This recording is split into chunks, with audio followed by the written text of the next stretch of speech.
Welcome to A Dram of Outlander. This is Desiree, your podcaster and the writer for ADramOfOutlander.com. For all things Outlander, from the Dinah Gabaldon book series to the Starz TV series and everything in between.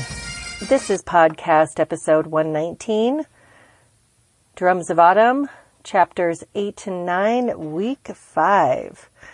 Well, welcome back. So glad you're with me. It's pretty amazing. We're starting to get in the thick of this book. I'm calling this episode of Promises and Pirates. The summary is something like this. Jamie hates boats. Aunt Jocasta fancies Cameron men. Fergus fancies himself a landowner. Marsali prepares for the birth in Jamaica. Young Ian is not a scholar. Claire receives a tremendous anniversary gift. Jamie worries for young Ian's future. They prepare to meet Aunt Jocasta. Claire reminisces. Pirates board. Bonnet lacks honor. Rollo is injured. Claire tries to swallow her pride and joy. The gems are gone. They survive the robbery. Tomorrow isn't solid, but home is where the heart is. Inside the chapters. Chapter 8, Man of Worth. Jamie hates boats.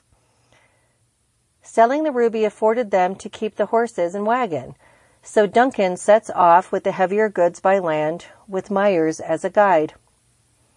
The rest were aboard the Eilean with Captain Freeman to Cross Creek.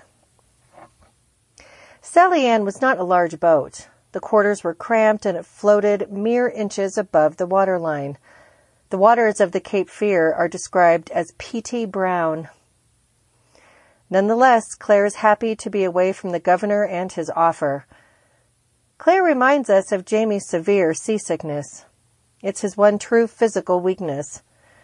She offers the acupuncture needles. He declines and asks her to distract him instead. She asks about Aunt Jocasta. Jamie hasn't seen her since he was 2. Jamie can't give a decent description. His mind wanders, and he's wondering if the freed man needs help with the steerage of the boat. Though elderly, he seemed to know what he was doing.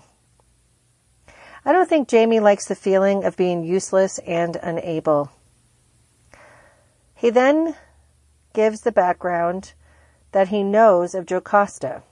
She married Cameron of Erracht before his mother married his father. So even though she was the youngest, she was married before Jamie's mother was married. When he died, she married his cousin Black Hugh Cameron of Aberfeldy. And when he died, she married Hector Cameron of Loch, Eilean. As Claire points out, she has quite a taste for Camerons.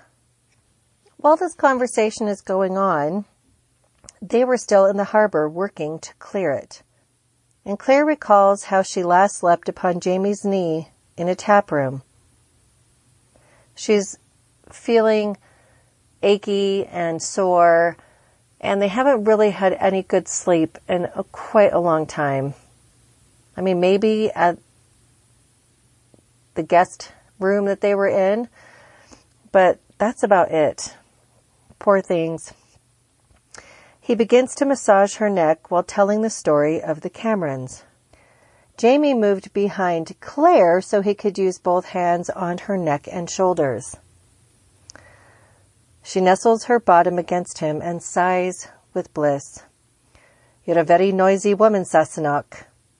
You make the same kind of sounds when I rub your neck as you do when I...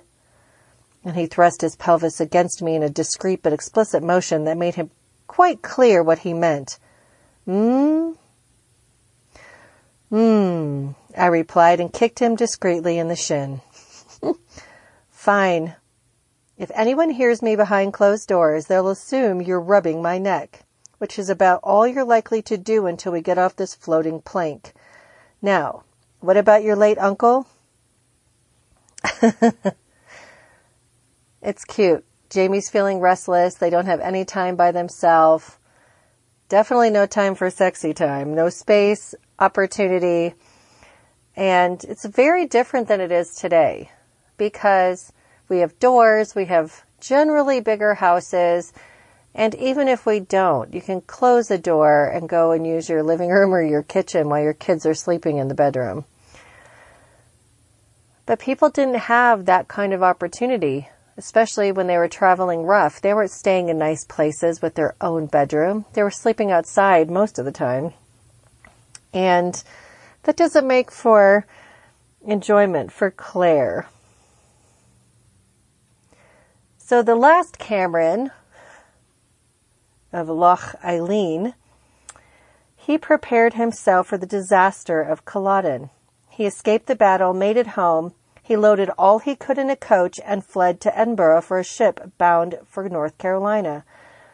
They made it out of the Crown's pursuit.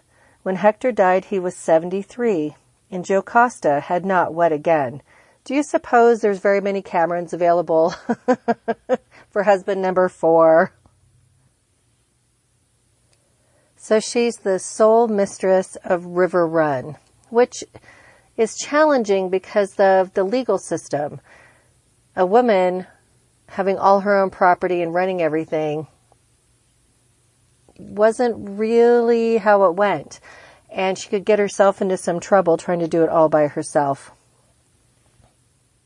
The river travel at this point was going slowly because the man who was steering the boat had to use the large pole to help because they were not in tidal range at this point. Young Ian let his annoyance known before going to speak to the captain. Jamie tries to wink at Claire lewdly, but since he cannot wink, it just comes out funny. Young Ian butts back into the sexually charged conversation they started to have. Jamie tells her that she can return the favor after dark because she was getting her neck rubbed by him, right? Indeed. And she flutters her lashes at him. And just what is it you'd like rubbed after dark? After dark? Ian asked, popping up like a jack-in-the-box before his uncle could answer. What happens after dark? That's when I drown you and cut you up for fish bait. God's sake, can you not settle, Ian? You're bumping about like a bumblebee in a bottle. Go and sleep in the sun. Like you're a beast that there's a sensible dog. But young Ian claims that he is in no way tired. His teenage energy is driving everybody insane. It's also hot and sticky. And from here, Claire and Fergus have a conversation. Fergus is thrilled at the idea of 50 acres to homestead. Claire is dubious about Fergus's ability to farm with only one hand and his background. He really has his eye on having a house built so he can send for Marsali and the baby in the spring. Remember, he left her in the protection of friends and his patron saint, St. Dismas, in Jamaica to birth their first child. In the show notes, there's a link to St. Dismas. He had a pretty rough start. He was not a good guy originally, but divine intervention caused him to go on to a holy path. Claire wants to know if they will call the baby Dismas after the saint. Now, she was joking, but Fergus says no in all seriousness. I shall call him Germain James Ian Aloysius Fraser. James Ian for me lord and monsieur. And that's for Jamie and Ian Murray. Marsali liked Aloysius. And this was dismissively said. He wanted nothing to do with that name. Claire wants to know what happens if it's a girl. And she had the memory of being sent back through the stones 20 years before, pregnant. And the last thing he said to her was to name the baby after his father, Brian. Oh, Fergus says, Genevieve for Madame, meaning Jenny Murray. Genevieve Claire, I think. And he gives her a dazzling smile. So they plan on naming their baby after the family, which is very sweet. It's his adopted family. And remember, Marsali is Leary's daughter. So no matter what Claire tries to do, she cannot get rid of Leary because now she's her daughter's stepmother and mother-in-law. That's, wow. Look at that family tree in your mind. Fergus doesn't believe he would be of any help in Jamaica because childbirth is women's work. And Fergus ponders the dangers of this new place and thinks that Jamie might need help. And right after he says that, they pass a corpse of a man hung on a stake in the river. Apparently, this is how pirates were dealt with if they couldn't be taken for hanging in the city. Can you imagine just riding along in your boat and all of a sudden there's a dead person? Like, would that ever happen today? I hope not. Well, at least not in our country. I know it happens elsewhere, but I cannot imagine that imagery just being in your face right there for everyone to see. Maybe there's some deterrent there, or does it simply give less value to life when you see a dead body unceremoniously in the water? I mean, I think we're a bit too soft these days in our culture, but that is really rough. The next sighting of interest is an alligator gliding into the water. Jamie knows it's an alligator, not a crocodile, because of the book the governor had given him, The Natural History of North Carolina. There's a link for that as well. It was a real book. Fergus launches into a Lawrence Sterne story at this point. Dr. Sterne once told me, Lord, and myself about the travels of the Frenchman named Sonini, who visited Egypt and wrote much of the sights he had witnessed and the customs he was told of. He said that in that country the crocodiles copulate upon the muddy banks of the rivers, the female being laid upon her back and in that position incapable of rising without the assistance of a male. Okay, I apologize. I just can't do Fergus today. Young Ian's ears perk up. Indeed, he said that there were men there, hurried on by the impulses of depravity, would take advantage of this forced situations of the female and hunt away the male, whereupon they would take the place and enjoy the inhuman embrace of the reptile, which is to be a powerful charm for the procurement of rank and riches. This left young Ian's mouth hanging open. He's sure Fergus can't be serious. And Jamie simply shrugged at this. I should rather live poor but virtuous myself. Besides, I think your auntie would not like it much if I was to forsake her embraces for reptiles. No, Claire would not appreciate that whatsoever. So I mentioned the pole and them not being in a place yet for the tide to come up. The Cape Fear is considered a tidal, Tidal river. Now in rivers, not all of them have tides, but it really depends on the location, what other water sources there are near. But Cape Fear will have a tide come up where boats can actually sail along because of the tide, regardless of what wind there might be. At this point, the tide surge moved them along faster, giving the freedman relief from the pull and reduced anxiety over the slow pace. Everyone relaxed into the rhythm of the boat moving swiftly. And at this point, Jamie leaves the deck and goes below just for a minute. He has something special for Claire. He presents her with this box, and he calls it a wee present, but it's a giant, heavy box. And it's carved of fine-grained dark wood. It has obvious use to it, but it's beautiful. And Claire opens it, and she smells camphor. To her, that's medicinal. She's in heaven. The instruments gleamed under the smoky sun, bright despite a hazing of disuse. Each had its own pocket carefully fitted and lined in green velvet. A small heavy-toothed saw, scissors, 3 scalpels, round-bladed, straight-bladed, scoop-bladed, the silver blade of a tongue depressor, a tenaculum. "Jamie," she says, delighted. I lifted out a short ebony rod, to the end of which was affixed a ball of worsted wrapped in rather moth-eaten velvet. I'd seen one before at Versailles, the 18th century version of a reflex hammer. "Oh, Jamie, how wonderful!" He wiggled his feet, pleased. "Oh, you like it?" "I love it. Oh, look, there's more in the lid, under this flap." I stared for a moment at the disjointed tubes, screws, platforms, and mirrors, until my mind's eye shuffled them and presented me with a neatly assembled vision. "A microscope!" I touched it reverently. My God, a microscope. And there's even more. There's extra sections, and it even came with a casebook. So Jamie gives her this amazing gift that is only something that Claire, and another healer, would absolutely love.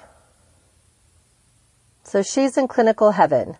And it turns out this amazing box and clinical notebook was owned by a Dr. Daniel Rawlings. He never came back for them like he was supposed to. The woman he lodged with went to the sheriff, the justice, and the constable. No one could find him. It turns out he disappeared the year prior. And this brings up the memory for Claire of her own doctor's bag that she left in the 20th century. It was leather and her initials were stamped and gilt on the handle. And it was a gift from Frank to Claire.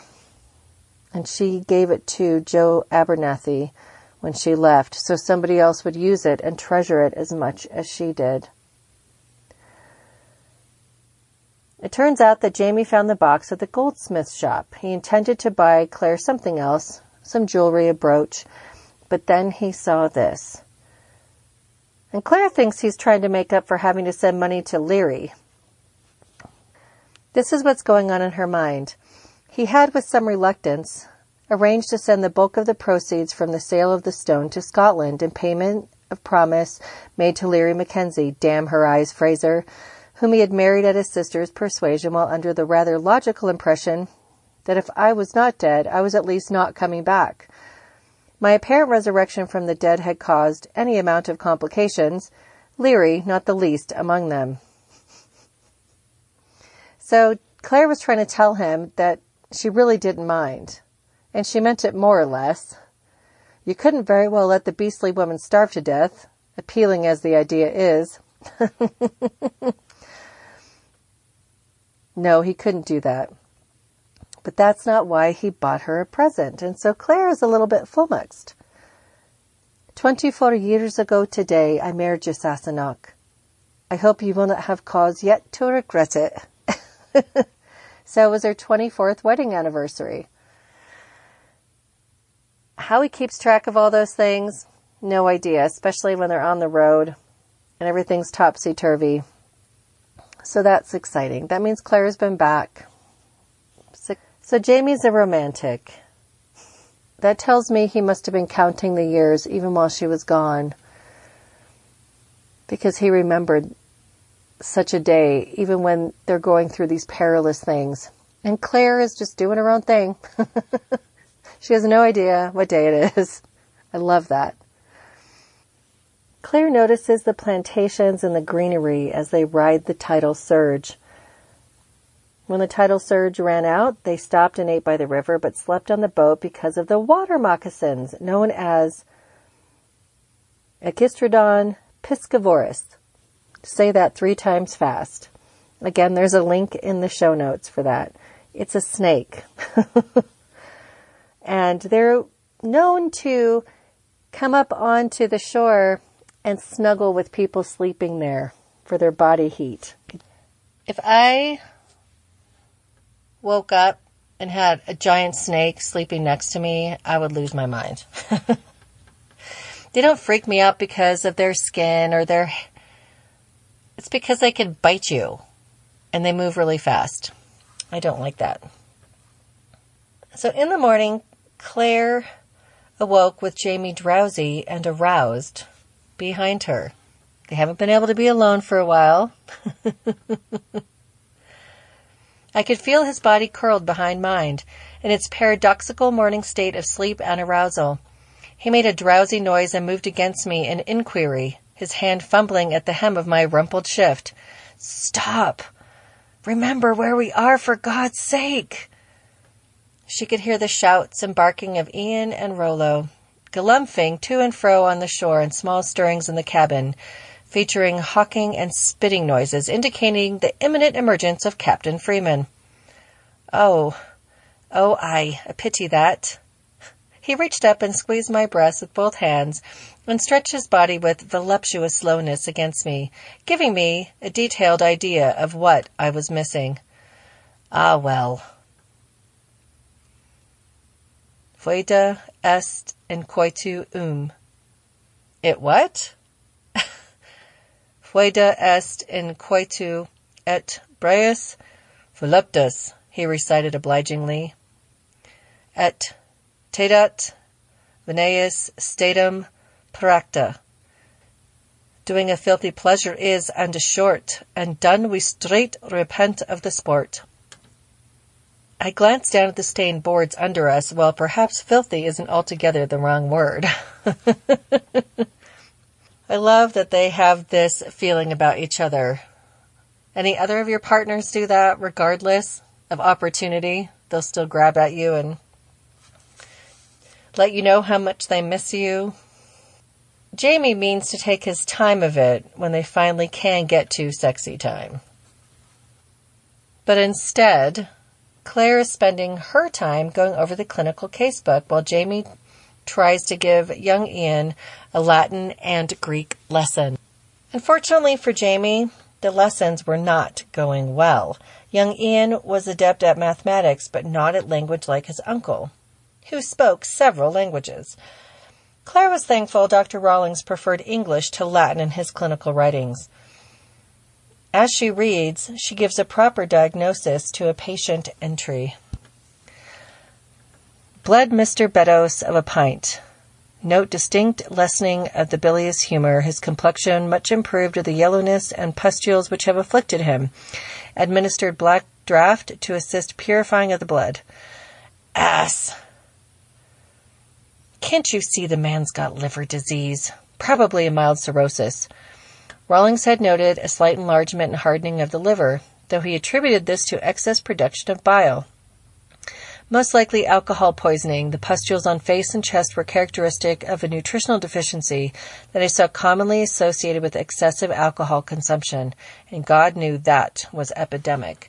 So I like that she's Monday morning quarterbacking his clinical notes. But this book will come back time and time again, because some things that she may not have seen in the 20th century will be documented in his casebook that he will see, or it's called something different, and it can help her diagnose a patient and treat them properly. Jamie continues his frustrating lessons with young Ian while Claire continues to read.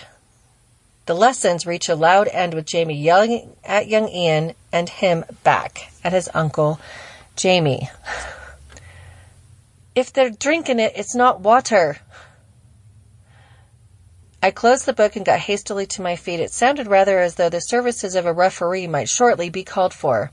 Ian was making small Scottish noises of discontent as I rounded the cabin. But I dinna care so much. Aye, you don't care, that's the true pity of it, that you havena the grace even to feel the shame for your ignorance.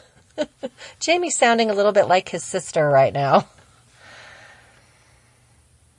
Well, I'll tell you, Uncle Jamie, if I thought shame would help, I would not scruple to blush. He looked so apologetically hangdog that I couldn't help laughing.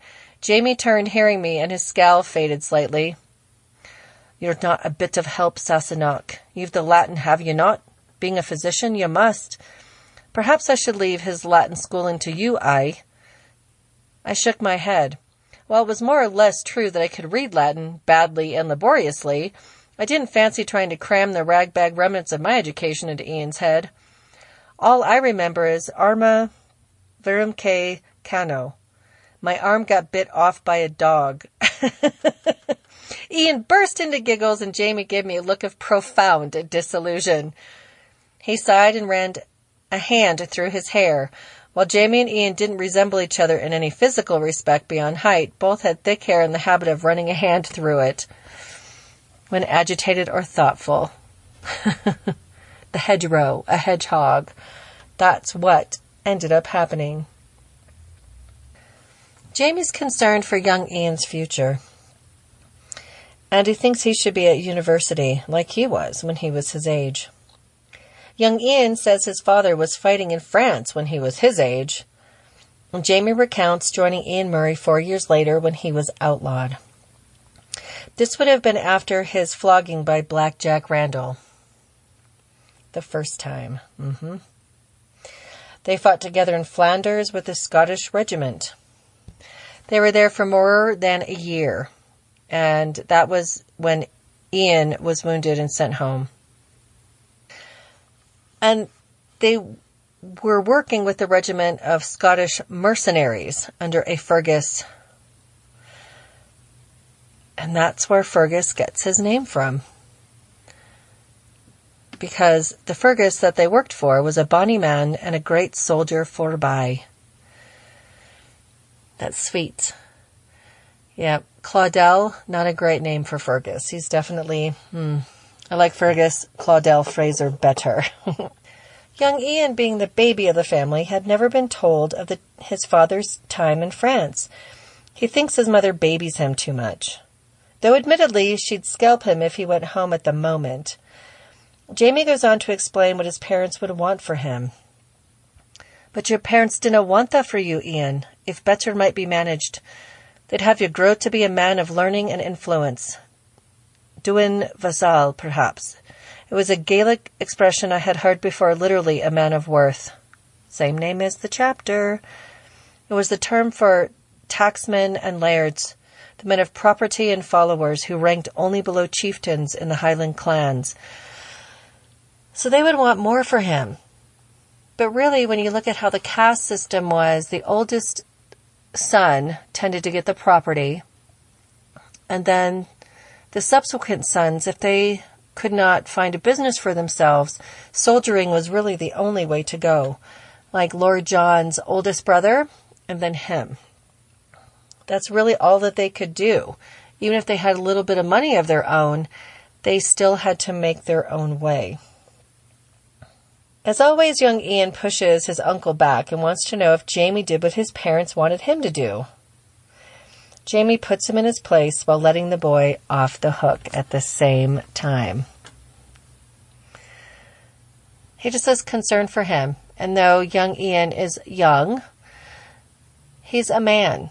He's been through quite a bit. He's been on his own with his uncle for a long time now. And there's not a lot that Jamie can do, but he still worries for him. He doesn't want his life to be wasted. This shows the gravity of protection and really caring for his family and doing the right things and being a family man that Jamie is. We get to see Claire and her doctor tools and being very excited, and we get to see what Jamie's countenance is really like. So Jamie takes his turn at the pole, but unlike Troklus, who's the freed man, who's been on the pole this whole time, he wouldn't take off his shirt. Instead, he takes off his breeks, then ties his shirt between his legs. It's the Scottish Highland way. Jamie will not show the scars on his back openly. And he flashes Claire a smile. His hand was over his heart. Amo, amos, I love a lass. A seater tall and slender, sweet cowslip grace in her nominative case, and she's the feminine gender. He nodded graciously to Ian, who had dissolved in giggles, and lifted my hand to his lips, blue eyes aslant with mischief. Can I decline a nymph so divine? Her voice like a flute is dulcis, her oculus bright, her manus white, and soft when I tacto her pulses. O bow bell, my puella, I'll kiss in secula seculorum. If I've Luxor, she's my uxor. O Deus benedictorum. Then he made a courtly leg to Claire and strode off in his shirt. So there was a little bit more of a lesson there for young Ian. Some conjugation, a little more Latin. Oh, it's so adorable. I love Jamie's humor. So Jamie is a man of worth in his choices and actions. He wants what's best for his nephew, but the boy has wanderlust, and adventure is where his heart leads. He's also the baby in his family. His mother wants to hold him more tightly because of it. He terrifies her. Claire is well pleased to have Dr. Rawlings' medical box and journal. She can treat more effectively and efficiently with the tools of her trade. And we are seeing how their paths will form, by Fergus speaking of the land grant and Jamie providing this useful box. Did you notice that Claire didn't say much of anything about their anniversary? She was appreciative and said thank you. He's the much more romantic one, and she's not the one who says I love you as often. Chapter 9, 2/3 a ghost.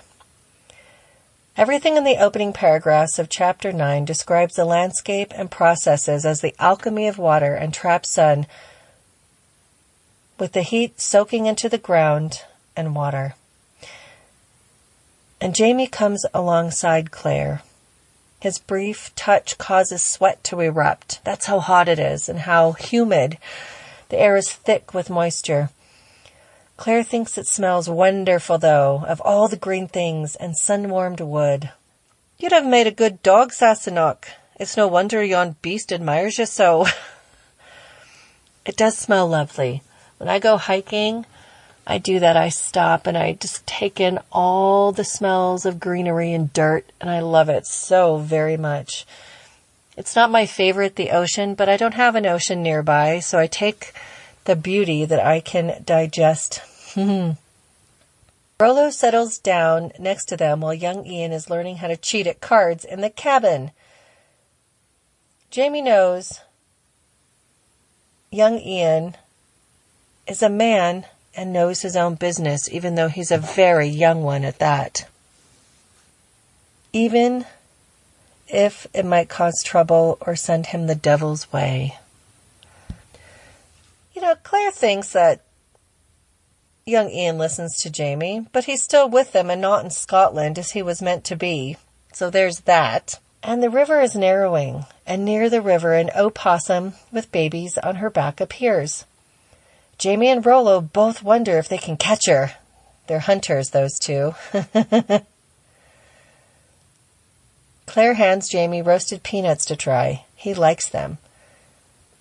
And he starts thinking about how easily crops grow here and wants to know if Claire could live there, if they could settle. Claire isn't sure and reminds him of the events to come. Yes, but do you remember what I told you, don't you, about the revolution? This is 1767, and you heard the conversation at the governor's table.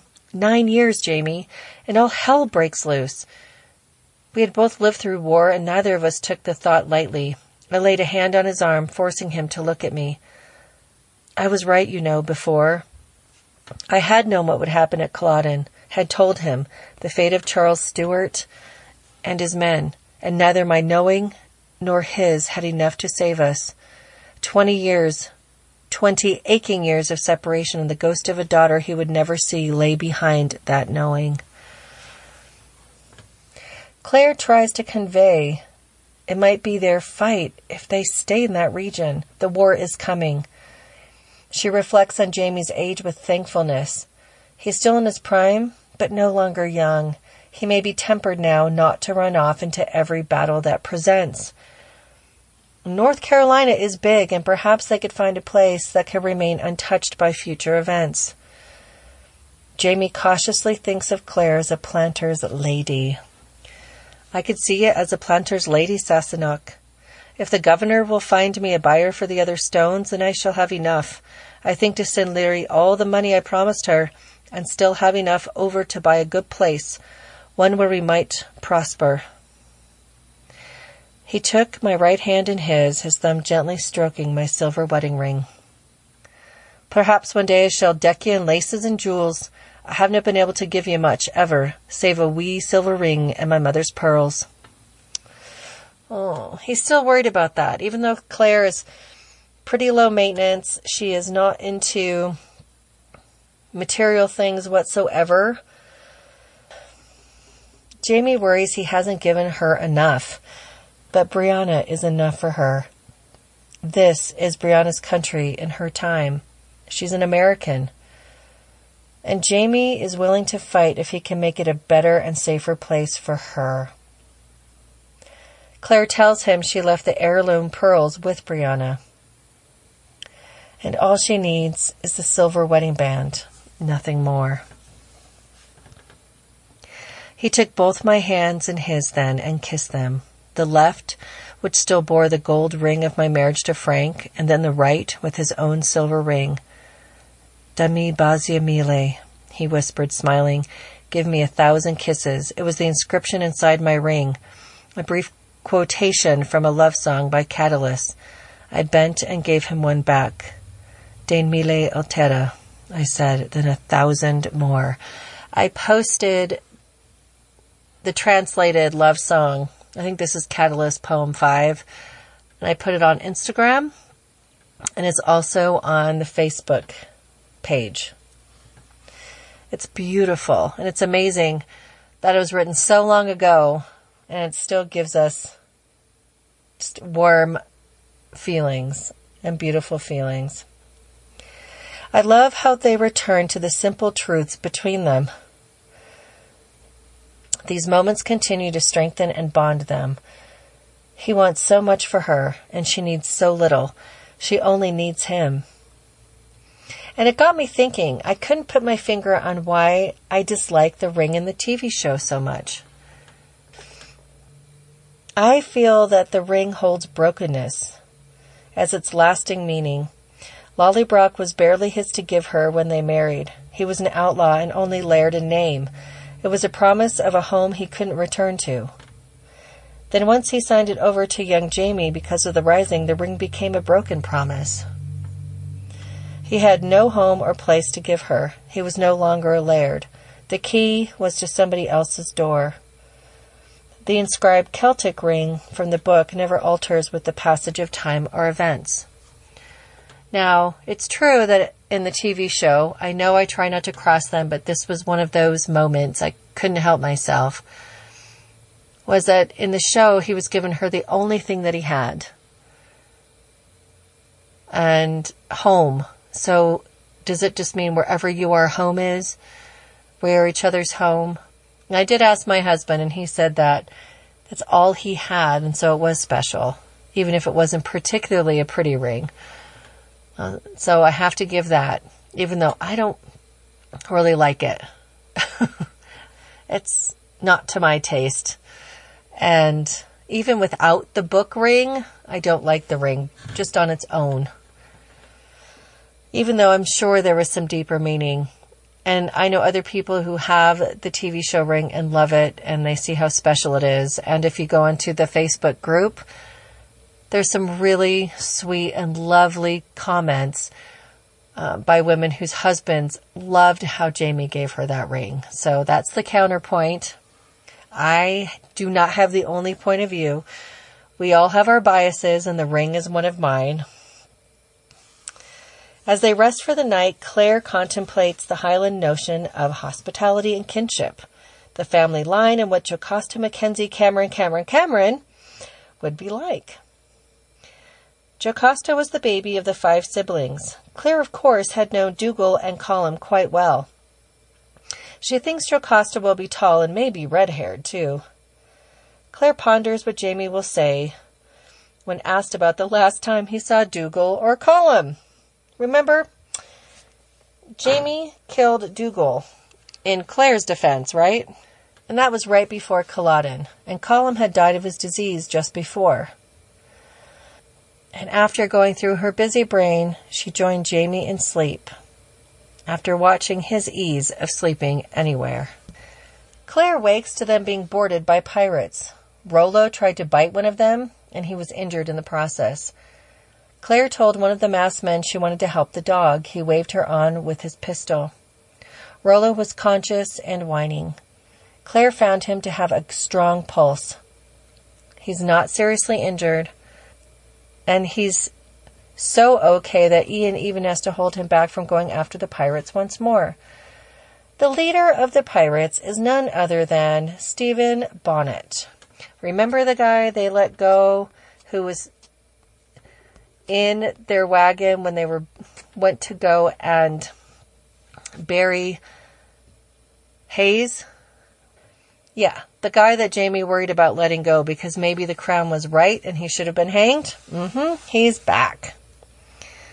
Mr. Fraser, a pleasure to be renewing our acquaintance. But did you not have another companion, sir, the one-armed gentleman? Not here. Oh, no, and would you be doubting the word of a gentleman like Mr. Fraser? No, you'll be after guarding these fine folks here. Roberts, I'll be having the look around. So, Bonnet, he really doesn't have any honor, does he? My word. Claire is now hearing the sound of bottles breaking, and she leaps up to go after her medicine box.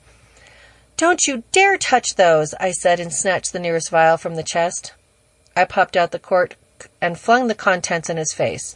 Like most of Rawlings' mixtures, it contained a high proportion of alcohol. He gasped as the liquid hit and reeled backward, eyes streaming. I pressed my advantage by seizing a stone ale bottle from the wreckage and hitting him on the head with it. It hit with a satisfying thunk, but I hadn't hit him quite hard enough. He staggered but stayed upright, lurching as he grabbed me. I drew back my arm for another swing, but my wrist was seized from behind by a grip like iron. Begging your pardon, Mrs. Fraser, dear, but I really cannot allow you to crack his head. It's not ornamental, sure, but he needs it to hold up his hat. So that's Bonnet grabbing Claire's arm. So he's there to steal everything. After being dragged back on deck, the robber she'd hit pulled at her rings. She was reluctant, but Bonnet told her she must. Basically, she owes the guy because she beaned him. She took off Frank's gold ring, but Jamie's silver ring was more difficult to release from her finger. And instead of handing them over, Claire decides to swallow the rings. Ouch. Going down and coming out will not be pleasant. Jamie crushes Claire to the deck to protect her. Bonnet stops the other man from mortally harming either of them. Bonnet's version of debt repayment is a skewed and honorless one. A foolish woman, but I suppose you don't mind that. I'm obliged for the opportunity to repay my debt to you, sir. A life for a life, as the good book says. Repay us? After what you've done for you, you'll rob and spoil us, lay violent hands upon my aunt and my dog, and then you'll have the gall to speak of repayment? So Bonnet sets up a scenario where he's causing harm, but because they reacted and didn't just hand over everything meekly, he's repaying them, his life, for theirs. Bonnet's pale eyes fixed on Ian's face. They were green, the color of peeled grapes. He had a deep dimple in one cheek, as though God had pressed a thumb there in his making, but the eyes were cold as river water at dawn. Why, were you never after learning your scripture, lad? A virtuous woman is prized above rubies. Her price is greater than pearls. He opened his hand, still smiling, and the lantern light glittered off 3 gems, emerald, sapphire, and the dark fire of a black diamond. I'm sure Mr. Fraser would agree, would you not, sir? And after all, there are repayments of different kinds, though I should not suppose you can be old enough to know that yet. Be glad I've no mind to give you a lesson. Nice. So he came and he stole the gems. Oh, Stephen Bonnet. Everyone scrambled to get things back in order after the men left. And one of Claire's rings She didn't swallow, and it ended up pinging onto the deck, and that was taken by Bonnet as well. Claire likely had a concussion and a few other cuts and bruises. Jamie is angry and, according to Ian, enough to do physical violence, though he doubted he would raise a hand to Claire. Claire had made the situation worse by trying to swallow the rings and clubbing the robber on the head for messing with the doctor's box. She kept busy by tending to Rollo with Ian's help. Her throat was sore, and she had no idea which ring she maintained possession of. In an unusual move, Jamie took off her shirt to help Troklus use a pole to move the boat. When they were sufficiently moving, Troklus took the pole back. Jamie turns his attention to a nervous Claire. He means to help her dislodge the ring. It's pretty gnarly. Not yet, Sassenach. Got it, aye. Thanks, Fergus. Fetch an empty bucket now, will ya? Taking the filthy pipe from a puzzled Fergus, he inserted his thumb into the stained bowl and began to scrape at the burnt gummy residue that lined it. Turning the pipe upside down, he tapped it over the cup of water, causing a small shower of brown crust and moist crumbs of half-burnt tobacco, which he stirred into the water with his blackened thumb. Finished with these preparations, he looked up at me over the rim of the cup in a distinctly sinister fashion. No. Oh, no. Oh, yes. Come along, Sassenach. It'll cure what ails you. I'll just wait. Thanks anyway. Fergus had by this time reappeared with a bucket, eyebrows raised high. Jamie took it from him and plunked it on the deck next to me. I've done it that way, Sassenach, and it's a good deal messier than you might think. It's not a pleasant thing to do on a boat in close company, aye? He put a hand on the back of my head and pressed the cup against my lower lip. This will be quick. Come on now. A wee sip is all. Ew. Bleh. Tobacco resin in water to make her vomit the ring back up. Ha. I get nauseated just even thinking about this. His method worked, though, and Claire is none too happy with him at this point. So it turns out the ring that she ended up swallowing was the silver ring. It was Jamie's ring. So Bonnet had taken the gold ring of Frank's. Remember that. It's going to come back. It's important that he has the jewels and Frank's ring. That's something to tuck back into your brain. The deck is now back in order, and Claire holds a cup of applejack near her face. She doesn't want to drink anything quite yet, but finds it comforting nonetheless.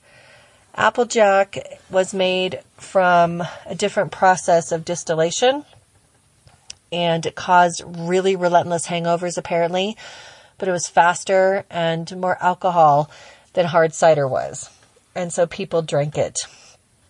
It sounds horrendous. They had gone from potential riches to rags, and the only goods that remained were a bag of beans and her medicine box. Claire felt powerless, like she was falling down a well, having their circumstances and even future altered so swiftly and unexpectedly at the hands of Bonnet. Jamie must feel even worse. He was responsible for so many. He'd sent Leary money, and she was far better off than they were now. Well, thank goodness he sent it, because now they don't have anything to send her for a long time. What would Jamie do to Bonnet for this injustice? Jamie had allowed Bonnet to escape. He had helped him. Was Jamie concerned over the countless others that might be harmed by Bonnet being on the loose? Jamie thinks himself a fool, though. Claire tries to say he was kind and is not to blame. But he does blame himself, and he knew it wasn't a good idea to keep Bonnet in general circulation, but he did anyway against his better judgment. Someone had told Bonnet of the gems they were trying to sell, likely one of Lillington's servants. He apologizes for Claire losing her other ring, and she tries to say it's okay, but she can't quite get the words out. I started to say it's all right, but the words stuck in my throat, choked by the sudden realization of loss. I had worn that gold ring for nearly 30 years, token of vows taken, forsaken, renewed, and at last absolved, a token of marriage, of family, of a large part of my life, and the last trace of Frank, whom, in spite of everything, I had loved. She had cared for Frank in a meaningful way, and I can't imagine. Claire does not have a lot of personal goods, and she's not materialistic, but this was her reminder. It was her North Star, these 2 rings that she had on her fingers. They stood without talking. The rain was waiting to break over them. She thought her hand looked frail and pale without the ring, and Jamie's larger hand. And she knows her hand is the same as it ever was, an instrument of healing, but different somehow without it. She lifted her ringed right hand and pressed it against her heart to reassure Jamie. And the rain began. It came in a rush, dropping a veil over boat and shore, pattering noisily on leaves and deck and water, lending a temporary illusion of concealment. It washed cool and soft across my skin, momentary balm on the wounds of fear and loss. I felt at once horribly vulnerable and yet completely safe. But then, I had always felt that way with Jamie Fraser. I like how this ends because sometimes Claire does things that are different than she thinks, right? She can be unreliable because she's saying that she feels fine and safe and it's okay that Frank's ring got taken and she doesn't blame him. But she's momentarily comforted by what she still has. The safety and comfort of the silver ring and Jamie. But how might she feel in the future? Remember back at the attack by the soldiers after they were wed and she had to kill a man? She felt okay at the time, but later felt that Jamie didn't protect her. She was in shock, but she felt like she shouldn't have had to kill somebody because Jamie wasn't paying attention. Is this going to come up between them? Will the loss of Frank's ring be brought up again? What else might it mean to her? She's an honorable and loyal woman. She never took Frank's ring off when she married Jamie. He mattered to her. She never took Jamie's ring off when she returned to Frank pregnant with Brianna.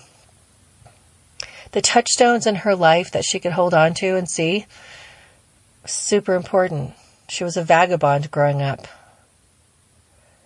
They represented all that was dear to her upon the instruments of her work. How will this affect Jamie in the future? What will he do to Bonnet? How will they arrive at Jocasta's, looking like beggars? Will she accept them looking this way? Will the loss of the gems and their lowered circumstances press Jamie to accept the governor's land offer, even knowing what it means? These are pivotal chapters indeed. The title of this chapter leads me to think Stephen Bonnet is the one who's 2/3 a ghost. He should be dead. Phew, we made it. We made it. So what's coming up next? Chapter 10, Jocasta. It's a pretty lengthy chapter, so we're only doing one. Remember, you can participate by sending your comments to contact@adramofOutlander.com. Or please call the listener line at 719-425-9444 to be included in the podcast. And if you're reading ahead, you can leave comments for any part of the book too. And join the weekly Twitter chat Wednesday nights at 6 p.m. Pacific, 9 p.m. Eastern using the hashtag ADOO for A Dram of Outlander. Comments or messages may be included in the podcast or the written post. So Meredith of Everett, Washington, sent me notes about chapters 8 and 9. This might seem strange to you, but in literature, authors go by the archetypes. I don't know how the proper names for these types, but many of the characters in the Outlander saga remind me of the ones in the original Star Trek. Jamie's like James T. Kirk, being half warrior and half diplomat. Claire reminds me of Dr. McCoy. not only through her medical skills, but her compassionate bluntness. And Ian always reminds me of young Pavel Chekhov. Both characters are so well-meaning, but are forever getting into trouble. I read this and was ecstatic. I loved her notes for this episode. I very much like the little talk Jamie and Ian have on the river, where he tells him that life isn't meant to be wasted. It's startling to think that Ian remembers this statement a full 3 years later when he quotes it back to him. Stephen Bonnet will be an interesting villain for the next books, though he never becomes three-dimensional to me. But with Ed Spleers playing him next season, I have little doubt he'll bring something of substance to the series. I love the character of Jamie's Aunt Jocasta. You can definitely picture her growing up alongside Dougal and Colum. All three of them are rather Machiavellian in their way. I do have a theory about adaptive choices that will be made for the series. In fact, you've probably had this thought too. The character of Duncan Innes wasn't introduced in Season 3, and they brought back Murtagh, who we know was sent to the colonies. Is it possible that the writers are exchanging one Duncan in favor of the other? Could we be seeing Murtagh marry Jocasta in Season 5? That would be an interesting twist. Sincerely, Meredith of Everett, Washington. Thank you, Meredith. I love getting your emails. So please, comment. And where can you find A Dram of Outlander? Twitter and Instagram, it's Dram of Outlander without the A in the front. The website is adramofoutlander.com. Facebook, there's the open page, and then there's the group that you have to ask to join under A Dram of Outlander. And when you go to the Facebook group, you have to answer a few questions to make sure that you're a real human and not a troll person or a bot. So please do that. We have some really interesting discussions there, and the group is really driven by listeners and followers of the things that I do and the show, and the page is really what I can post, and you interact with me mostly instead of each other. So go join the group. It's a lot of fun. You can find the podcast on the website, but also on Apple Podcasts, Stitcher, and Google Play, and several other places that upload from those services. How can you support the podcast? Share it, share it, share it. Tell other people about it. Have other people listen with you. When I post in the group page or on other social media, retweet, like, share, that helps people find me. Go on to Google Play, Stitcher, Apple Podcasts, and leave me a review. That helps too. Every single one does help.